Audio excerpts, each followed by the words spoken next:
하나님의 말씀 출애굽기 20장입니다. 12절 한 절만 보겠습니다.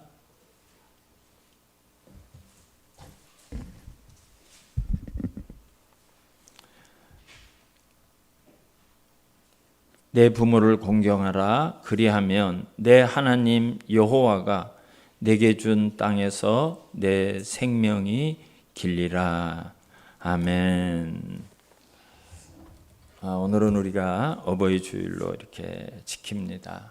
매년 그냥 왔다가 또 가는 그런 절기가 아니라 우리가 부모님의 은혜를 좀 기억하고 우리 부모님들 살아계실 때 내가 이해하지 못했지만 지금까지는 다 그 마음을 헤아리지 못했지만 어버이 주일을 생각해서 다시 한번 부모님의 사랑과 은혜를 기억하고 회복되는 날이 되시기를 바랍니다.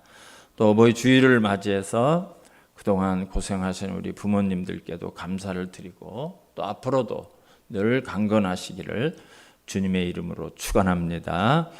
이제 부모님들 이렇게 선물을 받으셨나 모르겠어요. 어제도 제 아들하고 며느리가 꽃을 2개를 들고 이렇게 왔더라고요. 근데 사실 가장 받고 싶은 선물, 받고 싶지 않은 선물 이렇게 인터넷에 나와 있더라고요. 제가 어제 이렇게 조사를 해보니까 받고 싶지 않은 선물 가운데 하나가 꽃이더라고요. 부모님들은 그렇게 꽃을 그렇게 좋아하시지 않으시는 것 같아요. 제일 좋은 거는 뭐니 해도 돈이죠. 공통적으로 많은 조사한 내용을 보니까 1순위가 돈이더라고요. 부모님들 되면 돈 쓸 일이 많아요.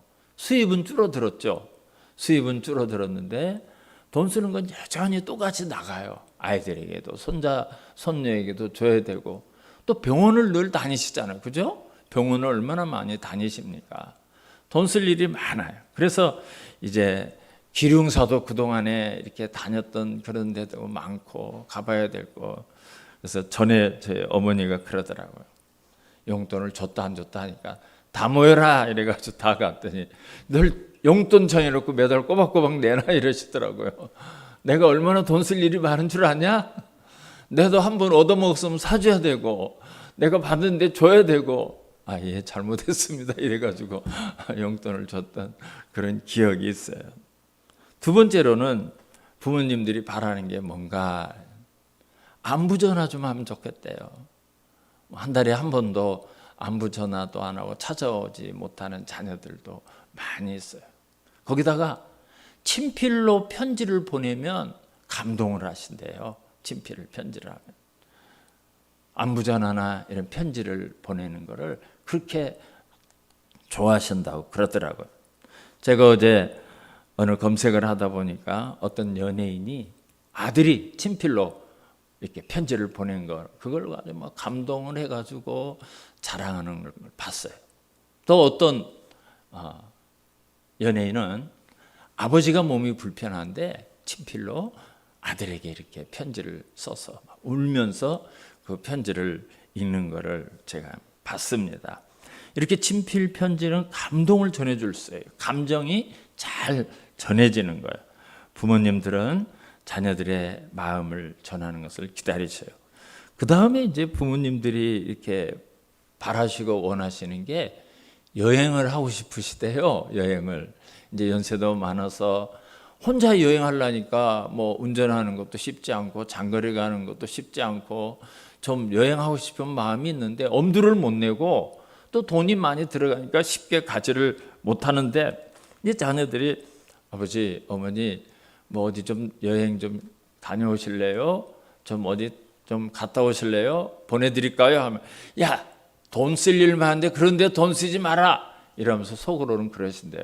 보내주면 당장 가지 뭐. 안 보내줘서 못 가지 뭐. 그러신대요. 자녀들이 그런데 그 부모님의 마음을 잘 모르죠. 제가 림태주라는 시인이 쓴 어머니의 편지라는 그 책을 읽고 그 부분에 조금만 좀 읽어드릴게요.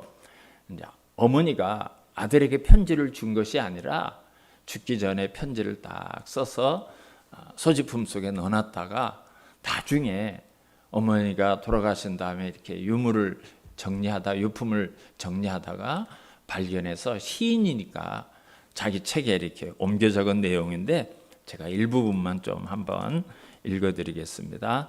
아들아 보아라, 나는 원체 배우지 못했다. 호미 잡는 것보다 글 쓰는 것이 천만 배 고되다. 그리 알고 서툴게 썼더라도 너는 새겨서 읽으면 된다.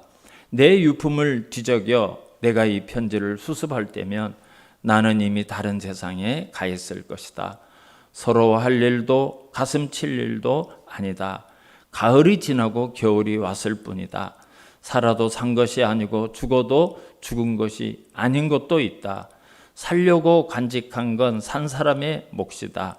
그러니 무엇을 슬퍼한다 말이냐. 나는 옛날 사람이라서 주어진 대로 살았다. 마음대로라는 게 애당초 없는 줄 알았다. 너희를 낳을 때는 힘들었지만 낳고 보니 정답고 의지가 돼서 좋았고, 들에 나가 돌밭을 고를 때는 고단했지만 밭이랑에서 당근이며 무며 감자알이 통통하게 몰려 나올 때 내가 조물주인 것처럼 좋았다. 깨꽃은 얼마나 예쁘더냐, 양파꽃은 얼마나 환하더냐. 나는 도라지 씨를 일부러 넘치게 뿌렸다. 그 자태 고운 도라지 꽃들이 무리지어 넘실거릴 때 내게는 그곳이 천국이었다. 나는 뿌리고 기르고 거두었으니 이것으로 족하다. 나는 뜻이 없다. 그런 걸 내세울 지혜가 있을 리 없다. 나는 밥 지어 먹이는 곳으로 내 소임을 다했다. 봄이 오면 여린 쑥을 뜯어다 된장국을 끓였고, 여름에는 강에 나가 제첩 한 소쿠리 얻어다 맑은 국을 끓였다. 가을에는 미꾸라지를 무쇠 솥에 삶아 추어탕을 끓였고, 겨울에는 가을물을 썰어 칼칼한 동태땅을 끓여냈다. 이것이 내 삶의 전부다. 내가 이제 감동을 좀 받고 마음의 여운이 남은 거는 이제 지금부터 나오는 내용이요. 너는 책줄이라도 읽었으니 나를 헤아릴 것이다. 너 어렸을 적 내가 나에게 맺힌 듯이 물었다. 이장집 잔치마당에서 일도 없던 다른 예편네들은 제 새끼들 불러 전불행이며 유밀과 부스러기를 주섬주섬 챙겨 먹일 때 엄마는 왜 날 못 본 척 나를 외면했냐고 내게 따져 물었다. 나는 여태 대답하지 않았다. 높은 사람들이 만든 세상의 지엄한 윤리와 법도를 나는 모른다. 그저 사람 사는 데에는 인정과 도리가 있어야 한다는 것만 겨우 알 뿐이다. 남의 예식이지만 나는 그에 맞는 예의를 보이려고 했다. 그것은 가난과 상관없는 나의 인정이었고 도리였다. 그런데 네가 그 일을 서러워하며 물을 때마다 나도 가만히 아팠다. 생각할수록 두고두고 잘못한 일이 되었다. 내 도리의 값어치보다 내 입에 들어가는 떡 한 점이 더 지엄하고 존귀하다는 걸 어미로서 너무 늦게 알았다. 내 가슴에 박힌 멍울이다. 이미 용서했더라도 애미를 용서하거라. 부박하기 그지없다. 내가 어미 사는 것을 보았듯이 산다는 것은 종잡을 수 없다. 요망하기가 한여름 날씨 같아 비 내리겠다 싶은 날은 해가 나고, 맑구나 싶은 날은 느닷없이 소낙비가 들이닥친다.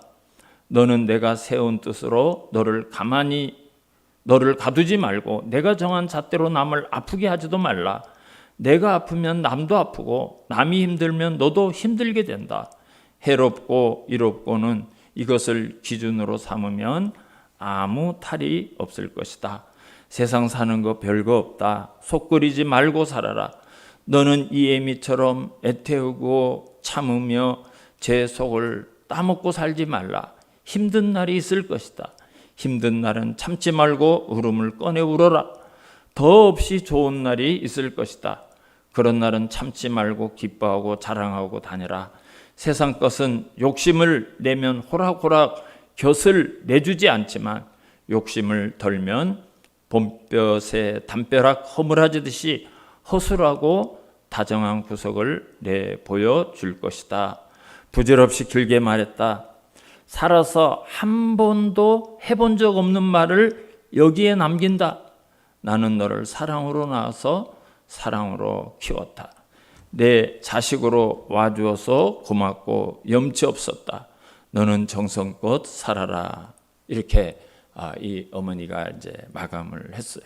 어릴 때 이 시인이 어릴 때 이장집에서 어머니가 이렇게 잔치를 도와주는데 다른 아이들은 다 엄마가 불러가지고 뭐 전도 주고 뭐도 주고 주는데 이 엄마는 그러는 건 도리가 아니다 싶어가지고 안 했다는 거예요. 근데 이 시인이 엄마한테 그걸 자꾸 따진 거예요. 왜 그때 나한테 안 줬냐? 나 왜 안 불렀냐? 근데 그 말이요, 어머니가 한평생 한이 됐어요. 이 아픔이 됐어요. 이게 인간의 도리라고 따질 게 아니라 내 아이에게 그걸 줬어야 되는데 죽어 이제 마지막 유언과 같은 글을 남기면서 미안했다. 야, 나도 사실 그게 가슴에 아픔으로 있었다.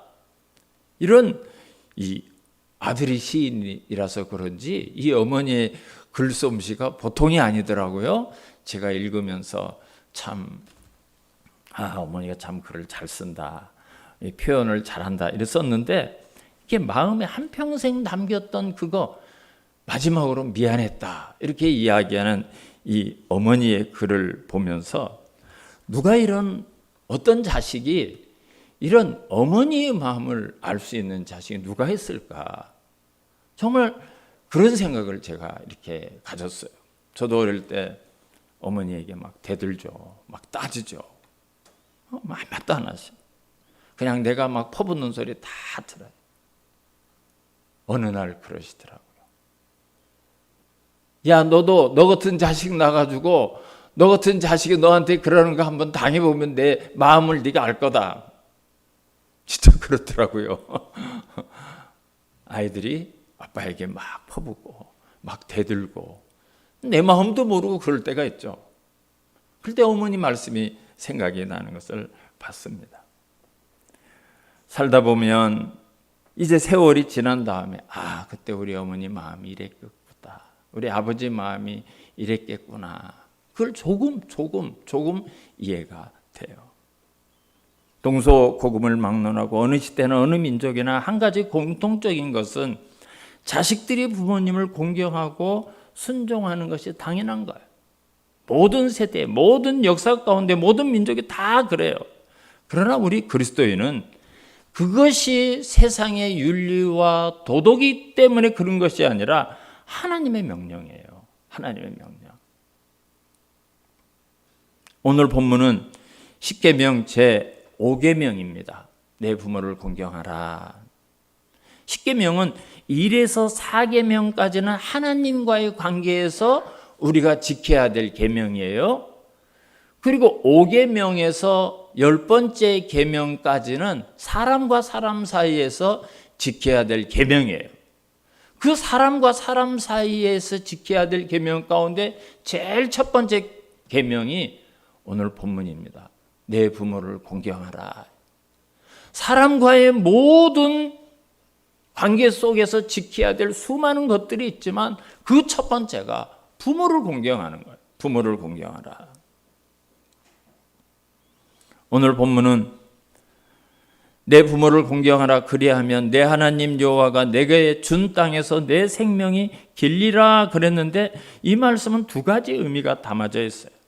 첫 번째는 내 부모를 공경하라는 명령입니다.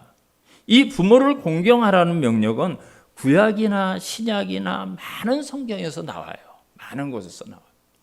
레위기에서도 나오고 잠언에서도 나오고 신약에서도 여러 번 이 말씀이 나옵니다. 사도 바울은 에베소서 6장 1절과 3절에서 이렇게 말씀하고 있습니다. 오늘 이 십계명을 사도 바울은 자세하게 설명을 하는 거예요. 에베소서 6장 1절에서 3절에서 자녀들아 주 안에서 너희 부모에게 순종하라. 이것이 옳으니라. 내 아버지와 어머니를 공경하라. 이것이 약속이 있는 첫 계명이니 이로써 내가 잘되고 땅에서 장수하리라 그랬어요. 이게 바로 방금 봉독해드린 십계명을 신약의 관점에서 사도 바울이 자세하게 설명한 내용입니다. 먼저 에베소서 6장 1절을 보면 자녀들아 너희 부모에게 순종하라 그랬습니다. 그런데 여러분 여기 순종한다는 게 무슨 뜻인가 하면 사실은 이 헬라어가 두 개의 단어가 합해진 단어예요. 두 개의 의미가. 첫 번째는 경청하다, 잘 듣는다, 귀를 기울인다, 이 단어가 여기 하나가 있고요. 또 다른 하나는 무엇 아래서 그거예요. 무엇 아래서. 그러니까 부모님의 말씀을 자녀들이 듣는 자세, 기준이 뭔가 하면 언제나 부모님과 동등한 입장에서 듣는 것이 아니라 그 부모님의 위치와 자리에서 낮아진 자세에서 듣는 거예요. 그게 순종하는 말이 가진 의미입니다. 여기서 듣는다는 것은 단순히 말을 들어주는 것을 얘기하는 게 아니에요. 듣는다, 들으라. 이거 신명기 6장에 계속해서 나오죠. 들으라 이스라엘아, 들으라 이스라엘아, 이 말이 계속 나오는데 거기에 이어지는 말씀이 있어요. 그 듣는 말씀을 순종하면 복이 있어요. 신명기 6장 이하에 쭉 보면 수많은 복이 약속되어 있어요. 그 말을 잘 듣고 순종해야 돼. 순종. 그래야 복이 있는 거예요. 불순종하면 저주가 있어요. 불순종하면.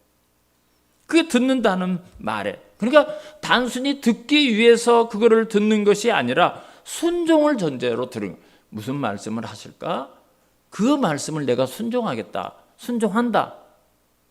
그게 뒤따라가야 되는 거예요. 히브리서 11장을 보면 이삭이 믿음의 반열에 들어가요. 히브리서 11장은 믿음의 사람들을 쭉 이렇게 나열해 놨어요. 성경에.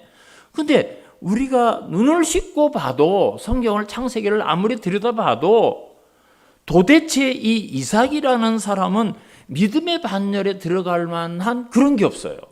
아브라함이라든지 모세라든지 다윗이라든지 다니엘이라든지 이런 믿음의 사람들이 했던 그런 일이 전혀 안 보여요. 찾아봐도. 근데 어떻게 믿음의 반열에 들어갔을까? 궁금하고 이상하다. 이삭이 뭘 했다고 이 믿음의 반열에 들어갔지? 그렇게 생각을 했어요. 근데 여러분 창세기 22장을 보면 하나님이 아브라함에게 나타나시죠. 아브라함아, 네 하나님, 네 아들 독자 이삭일지 않느냐? 예, 하나님이 백세해 준 아들이 있죠.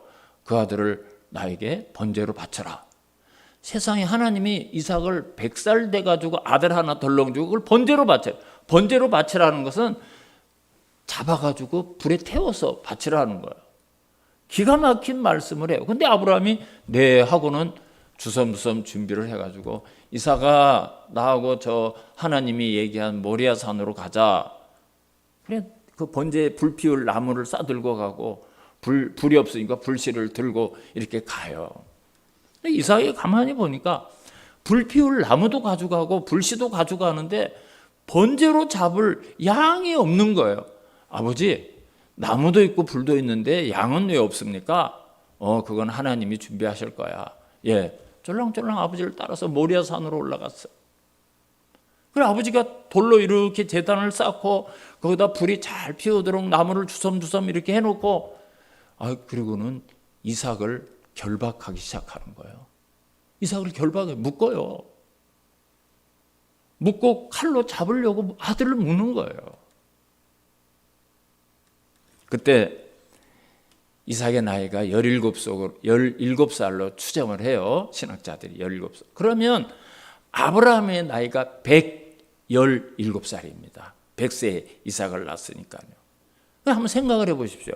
우리 성도님 같으면 하나님께 제사한답시고 나를 묶어가지고 나를 칼로 잡겠다고 꽁꽁 묶으면 여기서 가만히 아버지 나 죽여주세요. 나 잡아서 제사 드려서요. 그러고 가만히 있을 분 계세요? 아무도 없을 거예요. 아버지 노망났어요? 아버지 미쳤어요? 왜 그러는 거예요? 하나님이 그렇더라도 그건 아니죠. 막 아버지를 밀치고 막 그러지 않겠어요? 그럴 것 같아요. 근데요, 이삭은 아버지가 자기를 잡아서 제물로 제사를 드리겠다 하는데 순종합니다. 아버지께 자기 몸을 맡깁니다. 아버지가 자기를 잡아서 죽이려고 하는데 그냥 아버지의 말씀에 순종하고 아버지의 뜻에 순종하고 그 죽음의 자리로 갑니다. 물론 하나님이 아브라함을 테스트하기 위해서 그렇게 하신 거죠. 아브라함이 칼을 들고 아들을 잡으려는 순간 아브라함아 아브라함아 그 아이에게 손대지 마라. 옆을 보니까 숫 양이 뿌리 나무가지에 걸려서 있어서 그걸로 하나님 앞에 제사를 드리죠. 여러분 이삭이 이런 믿음을 가지고 있었어요. 아버지 뜻에 아버지 말씀에 죽기까지 순종하는 그런 믿음을 가졌기 때문에 위대한 믿음의 반열 히브리서 11장에 그 이름이 기억이 되는 거예요. 이삭은 보이지 않는 하나님을 믿기 전에 먼저 보이는 아버지의 말씀을 아버지의 뜻을 죽음에 이르기까지 순종했던 사람이에요. 이삭이 그냥 11장 히브리서 11장 믿음의 반열에 올라간 게 아닙니다. 여러분 효도라는 것은 부모를 공경한다는 것은 나중에 제사 잘 지내고 장례 호화롭게 치르고 산소 멋있게 쓰고 그게 효도가 아니고 그게 공경이 아니에요. 지금 내가 아버지께 드릴 것이 아무것도 없으면 전화라도 그냥 집에 찾아가서 아버지가 제대로 어머니가 제대로 옷을 입고 계신가 방은 따뜻한가 가서 돌봐드릴 수 있는 그게 효도고 그게 부모를 섬기는 거고 부모를 사랑하는 거고 그게 자식의 도리를 다하는 거예요. 그게 자식. 그게 에베소 1장 내 부모를 순종하라는 말씀의 뜻이에요. 2절 말씀을 보면 내 아버지와 어머니를 공경하라 그랬어요. 순종하라는 말과 공경하라는 말이 가지고 있는 헬라어 뜻은 조금 달라요. 같은 말이 아니에요. 다릅니다. 공경하라고 하는 이 헬라 말의 뜻은 타마라고 하는데요. 이 말이 가지고 있는 뜻은 값을 둔다. 값을 비싸다 이거예요. 값어치가 있다 이거예요. 높이 둔다 이런 뜻이에요. 높은 데 둔다. 높은 데 둔다. 공경한다는 말이 그런 뜻을 가지고 있는 헬라 말입니다. 그러니까 부모님은 자녀보다 더 높은 평가를 받아야 될 뿐이에요. 더 높은 평가를 받아야 될 뿐이에요. 그리고 이 부모님은 자녀보다 더 높은 위치에 계신 분이라는 거예요. 그건 순종하라는 것도 그런 의미 가지고 있지만요. 자녀된 나는 결코 부모와 똑같은 위치에 있는 사람이 아니에요. 같은 집에서 산다 하더라도 부모의 위치와 자녀의 위치는 다른 겁니다. 부모님은 결코 나와 같은 자리, 나와 같은 위치에 계신 분이 아닌 거예요. 여러분, 이 공경한다는 이 말이 성경에 어디에 쓰여졌는가를 알면 부모를 공경하는 의미가 뭔가를 이해할 수가 있어요. 이 공경한다는 헬라말 타마라는 말은요, 하나님이나 예수 그리스도에 대한 존경, 그분의 존귀함, 그분의 영광을 나타낼 때 사용되는 말이에요. 그 보통 말이 아닙니다, 여러분. 공경이라는 말이에요. 그만큼 부모를 공경하는 것이 하나님을 존경하고 하나님께 영광을 돌리는 것과 똑같은 의미를 가진 말을 하나님이 사용하신 거예요. 제가 예를 몇 가지 들어볼게요. 디모데전서 1장 17절 말씀을 보면 이렇게 되어 있어요. 영원하신 왕, 곧 썩지 아니하고 보이지 아니하고 홀로 영광이신 하나님께 존귀와 영광이 영원 무궁토록 있을지어다. 디모데전서 1장 17절에 이렇게 했어요. 근데 여기 영광이신 하나님, 이 영광이라는 단어가 내 부모를 공경하라, 이 공경이라는 말과 똑같은 단어예요. 여러분, 이 공경이라는 말이 그런 거예요. 하나님의 영광을 나타내는 말이 바로 공경이라는 단어를 사용하셨어요. 부모님을 공경하는 자세가 하나님께 영광을 올려드리는 것처럼 해야 된다는 거예요. 또 요한계시록 4장 9절을 보면 세세토록 살아계시는 이에게 영광과 존귀와 감사를 돌릴 때에, 그런데 여기 존귀라는 말이 바로 부모를 공경하라는 공경과 똑같은 단어예요. 하나님의 존귀를 나타내는 거예요. 존귀를 나타내는 말이에요. 그러니까 우리가 부모를 공경한다는 것이 얼마나 소중하고 중요하고 또 정성껏 해야 되는가를 알 수가 있습니다. 그리고 여기 순종하라, 공경하라, 이 헬라어는 현재 진행형 명령어예요. 현재 계속 진행하는 하나님의 명령이에요. 순종하고 공경하는 거는. 나 옛날에 우리 부모님에게 잘했어. 과거에 있었던 일이 아니에요. 나 우리 부모님께 순종 잘했어. 나 앞으로 부모님에게 잘할 거야. 나 부모님께 순종할 거야. 지금 당장 시작해서 계속해서 진행해 나가는 게 부모를 순종하고 부모를 공경하는 거예요. 내가 좀 잘 살면, 아버지 좀 참으세요. 어머니 좀 고생 좀, 제가 잘 살면. 그때까지 부모님이 계시나요? 그때까지 부모님이 살아계셔요? 그때는 맛있는 거 사드려도 못 먹어요. 못 드셔요.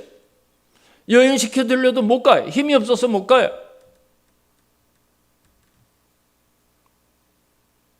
우리가 자녀들이 부모에게 순종하고 공경한 것은 과거의 일이 아니고 미래에 할 것이라는 것. 지금 당장 내가 숨쉬고 살아있는 지금 계속해서 실천해 가는 거예요. 효도라는 것은 어버이날만 하는 것이 아니라 앞으로 차차 하는 것도 지금부터, 지금 내가 할 수 있는 그것을 가지고 지금부터 시작을 하는 것이 하나님의 명령입니다. 그런데 이것이 약속이 있는 첫 계명이니 그랬어요. 첫 계명이니 약속이 있는 첫 계명이다 그랬어요. 첫 계명이다. 어느 날 한 율법학자가 예수님을 찾아왔어요. 선생님, 성경에서 그 수많은 율법 가운데 어떤 게 제일 큽니까? 어떤 게 제일 큽니까? 이렇게 질문을 했어요.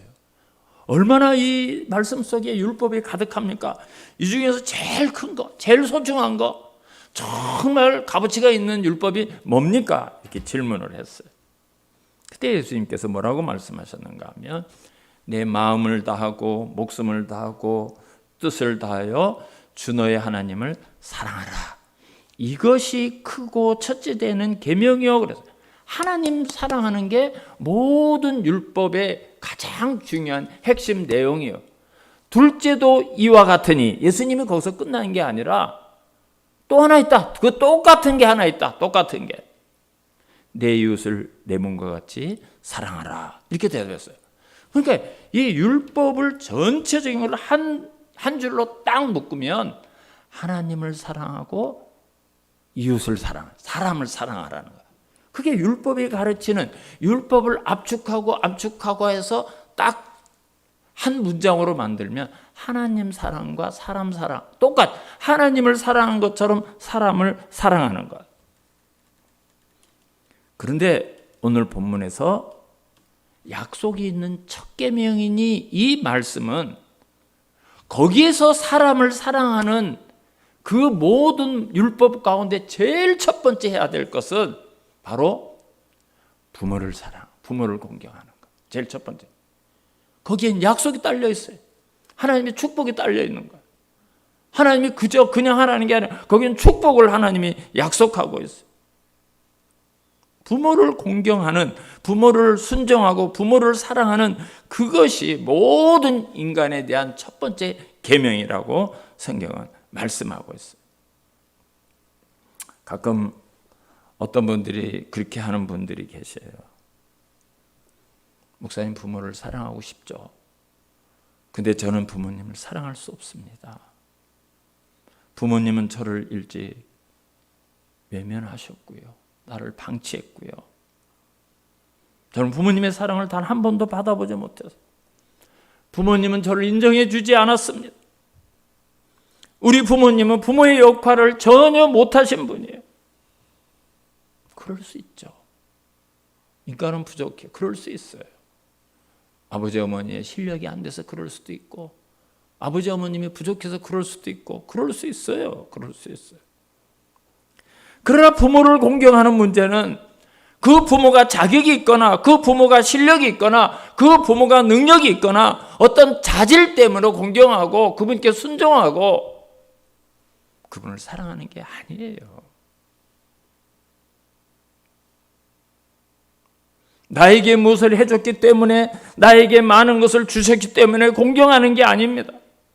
우리 부모님이 인격이 훌륭하기 때문에 우리가 섬겨야 되는 것이 아닙니다. 저도 돌아보면 제 아이에게 미안해요. 부족한 게 많아요. 그러나 앞에도 말씀드렸지만 부모라는 신분 자체가, 어머니와 아버지라는 그 신분의 자체는 공경의 자리여야 되고 순종해야 되는 자리고 우리가 섬겨야 되는 위치이기 때문에 그런 거예요. 나와 같은 위치가 아니에요. 그것이 하나님의 뜻이에요. 그것이 하나님의 율법이에요. 하나님의 명령이에요. 그게 하나님의 명령이에요. 보이는 부모님을 사랑하지 못하는 사람은, 보이는 부모님을 섬기지 못하는 사람은, 보이는 부모님께 순종하지 못하는 사람은 보이지 않는 하나님을 사랑하지 못해요. 보이지 않는 하나님 순종하지 못하는 거예요. 사랑할 수 없어요. 보이는 부모님을 통해서 우리가 하나님을 공경하고 하나님을 경외하는 법을 배우게 하시는 거예요. 여러분, 성경에 경외한다는 표현은 하나님만 써요. 하나님만. 근데 딱 한 군데 사람에게 사용된 경우가 있어요. 그리고는 이 경외한다는 표현이 사람에 대해서 나타나지 않아요. 레위기 19장 3절을 보면 이렇게 말하고 있어요. 너희 각 사람은 부모를 경외하고 나의 안식일을 지키라. 나는 너희 하나님 여호와니라. 부모를 이 경외하라는 것은 모든 성경에 하나님에게만 사용되는 단어예요. 근데 여러분 딱 이게 한 건데 사람에게 사용되는데 부모를 경외하라. 부모를 경외.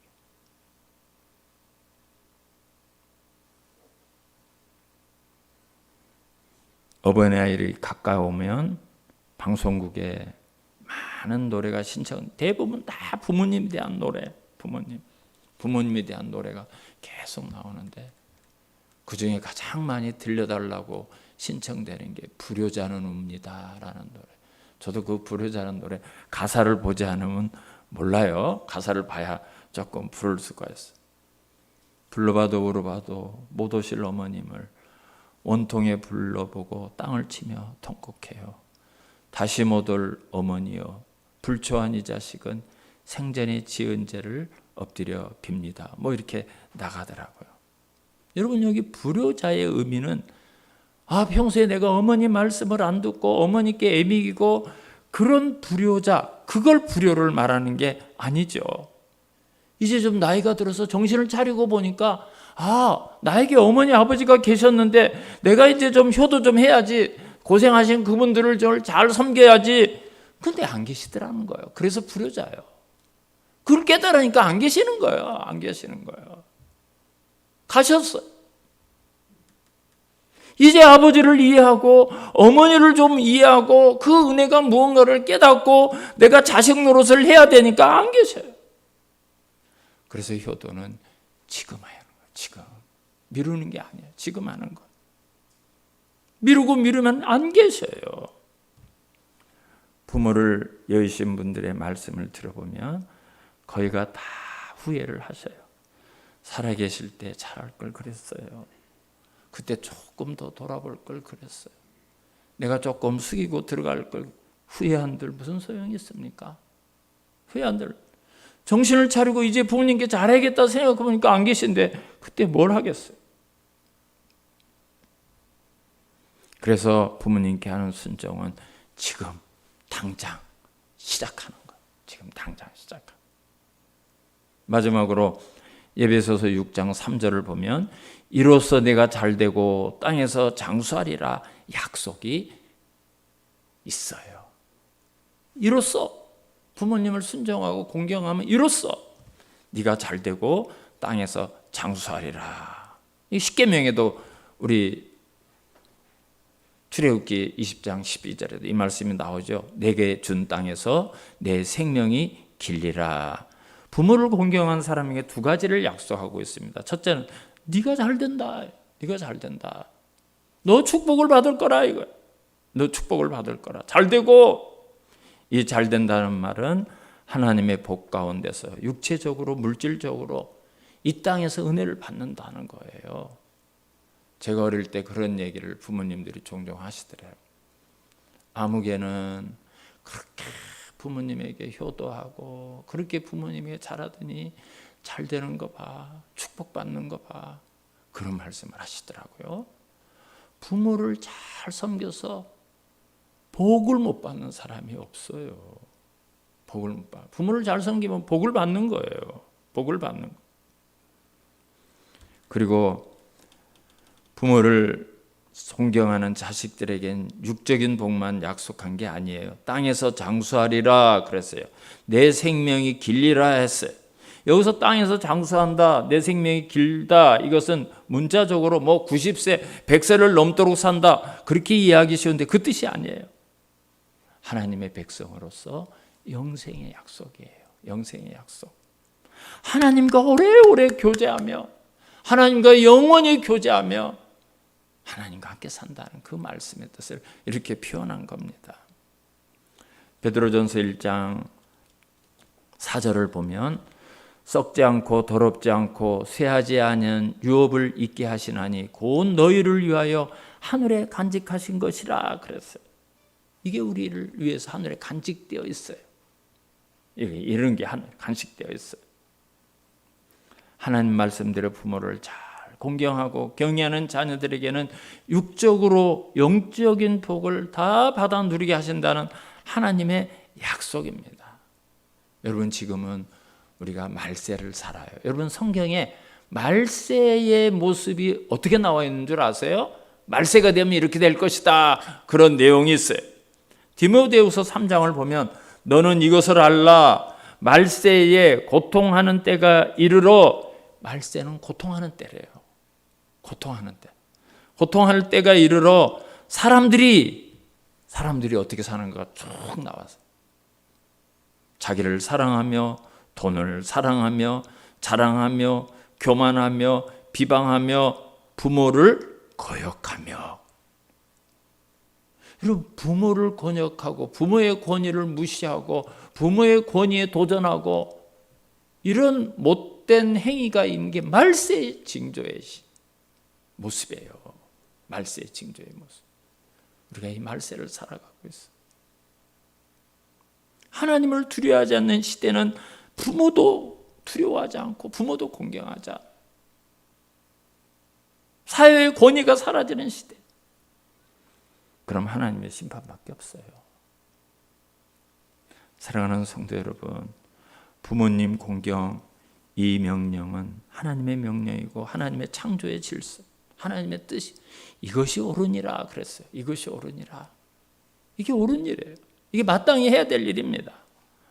오늘 이 말씀을 기억하시고 하나님을 대리해서 날 낳아주신 부모님, 길러주신 부모님께 마음과 정성을 다해서 섬기는 자녀들, 그런 가정이 되시기를 주님의 이름으로 축원합니다.